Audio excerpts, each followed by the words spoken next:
অবশ্যই এখানে মায়ের জন্য একটি ২ মিনিটের সংক্ষিপ্ত কিন্তু আবেগময় কাহিনী দিলাম। শিরোনাম: মায়ের হাতের ভাত। সন্ধ্যা নামছে। অফিস থেকে ফিরেই রিয়াদ দরজার সামনে থামল। এক সময় এই দরজার ওপাশে মা দাঁড়িয়ে থাকতেন, হাতে এক গ্লাস পানি আর ঠোঁটে সেই চেনা হাসি।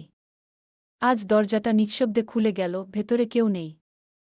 রান্নাঘর থেকে হালকা ভাতের গন্ধ আসছে, যেন মায়ের হাতের ছোঁয়া লেগে আছে।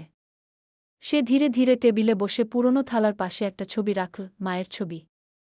চোখের কোণে একটু জল চিকচিক করল। ছোটবেলায় মা বলতেন, তুই যেখানেই যাস, নিজের খাবার নিজে বানাতে শিখবি, তাতে আমার হাতের ভাতের কদর বুঝবি। আজ সে বুঝেছে, রান্না করা ভাতের গন্ধে শুধু ক্ষুধা মেটে না, জেগে ওঠে স্মৃতি, ভালোবাসা আর এক অপার অভাব। রিয়াদ আলতো করে ভাতটা মুখে দিল।